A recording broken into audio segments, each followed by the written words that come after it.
Today on IPS Digest, students at IPS Gilfoy School 113 recently hosted a read-in with celebrity readers from around the city. We'll join them today. Also on today's program, the holiday season is here, and we'll see how one school celebrates with special decorations. All this today on IPS Digest.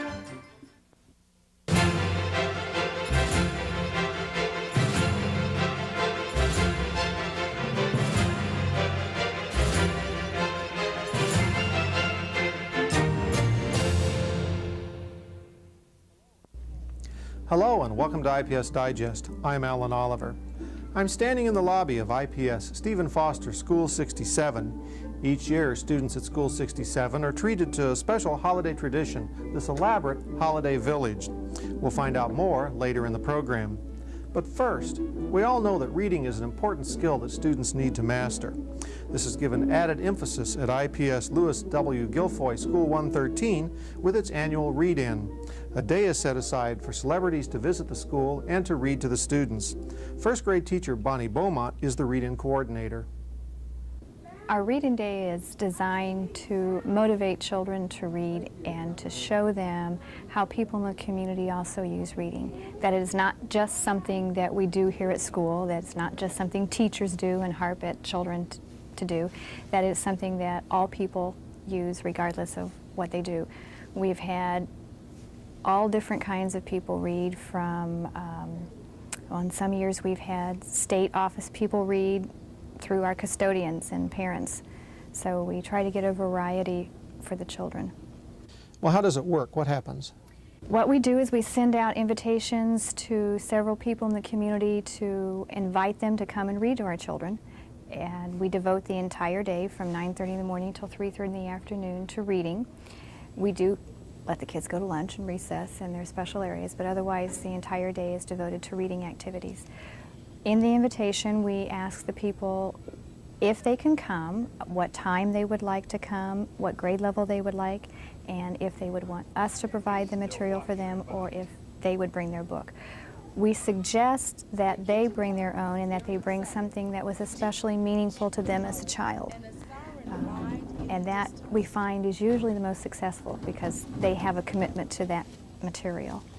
And then we wait for their responses, and then based on those, we schedule them with whatever grade level they wanted and whatever time. And sometimes we have a bulk of people at one time and a gap later on, but this year it seemed to fall pretty evenly, and somehow we remarkably did not get someone scheduled in a lunch hour. Mm-hmm. Why is it important to read to children? Isn't having the children just read aloud to parents or teachers sufficient? No, and that's kind of some misinformation. No child, or actually adult, is too old to be read to. And if you really think about it, even as an adult, you probably enjoy hearing a good reader. It shows a number of different things. It shows a fluency for the written word. Again, it reinforces that reading is another form of communication, that it has to make sense, and it shows children that there is a meaningful purpose for reading, not just because the teacher tells you to do it. Also, reading aloud to your child is one of the single most important things you can do to increase their reading skills. Today we had wonderful support from our central office. We had Dr. Gilbert here, we had Dr. White here, we had several of the coordinators here. We had probably about 10 people from the central administration office down here today. We had several of the university professors from IUPUI here. We had several parents that came to read. We had custodians read. We had a teacher from Jordan College come and read. We had a young male who is 27 years old who just learned to read this year, who came and read to our 6th grade children. I think it was a very beneficial experience for them. I think it was a real eye-opener to actually come across an adult that just learned to read, and he talked to them about how important it was and how much he regrets not having learned to read when he was younger. So we had a big variety for the children. We also had a couple people from class come out and read. How did the children respond to the read-in? Very, very favorably. I started this type of program oh gosh, let's see, probably about 8 or more years ago over in Illinois where I taught. And I remember teachers saying, there's no way kids can sit all day, they're going to get tired, my kindergartners won't handle this. They loved it. The first year I ran it, I was very apprehensive because I was getting a lot of grief from the teachers, as was here the first time we did it. Oh, there's no way this isn't going to work. And I heard nothing but very positive responses back after that experience. When we started in here in '89, it started just with first grade. This, like I said, is our 4th year. It has expanded to the point that the entire school was involved. And when I put up our little notice asking who wants to be involved, every grade level wants to be involved with it now. The children love it. And even though they might get a little restless, we do give them a few minutes break and stretch in between. They're ready to be read to again. The end of the day is our dear time, which is drop everything and read. And they were still listening to me read at the end of the day and ready to listen some more. So I find that a very, very reinforcing experience. How serious is illiteracy in America today? I don't know the statistics, but I know that it is still a major problem in our society. And it's something that we combat daily. We see it even with some of our children with their parents now. I want to thank the people who came, including you coming to do this. The more we can get this kind of information out to the public, the more we can help make them aware that this is a worthwhile experience, not just to devote one day of school, but something to take and expand for the rest of your life. Well, one of the most important things that we do in education is teach youngsters to communicate. And one of the main ingredients of communication is being able to read. And youngsters do best what they do most, and they decide to do most what they think is important. And so those of us who are role models for young people have to do what we can do to encourage them to read on their own, as well as to read as a part of their responsibilities in getting their lessons at school. So I want to play my part in helping the young people here at 113 to understand the importance of reading, to be encouraged to read more, and to know that those of us who are adults also have to read in order to be successful in what it is we're doing. 13 years ago, a holiday tradition was begun at IPS Stephen Foster School 67. Students, parents, and staff built this elaborate holiday village. The tradition continues today with the help of parent volunteers. Principal John Arola tells us more about the holiday exhibit.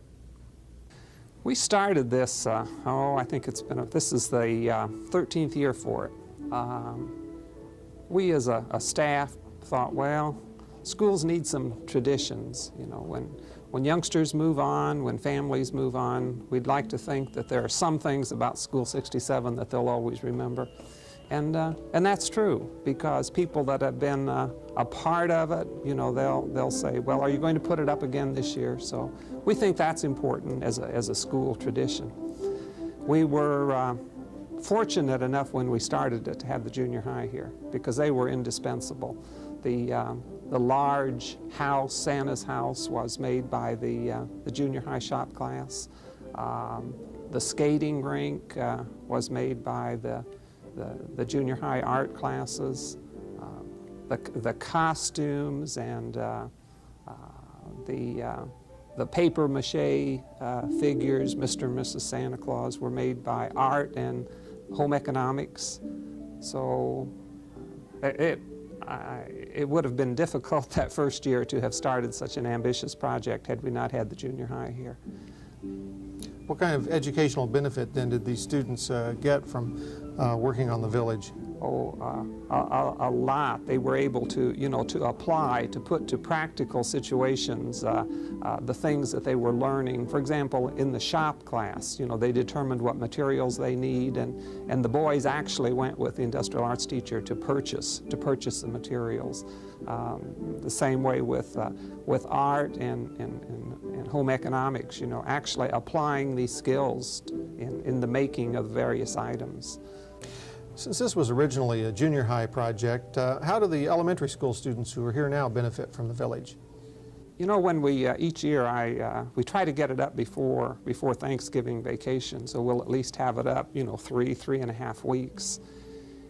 And you would think it would, you know, it would excite the kids, and it would get them off track in their learning, that kind of thing. It does the opposite. It has a very quiet effect, a very calming effect.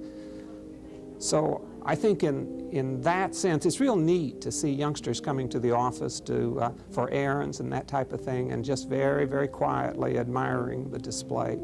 So I think it's added a lot of Christmas spirit, you know, to the kids. It was interesting. We have a mailbox, and it wasn't designed to have youngsters come and put letters into Santa Claus, but when we took it down at the end of one year, we noticed that several youngsters had just, you know, on their own put letters in the mailbox. So they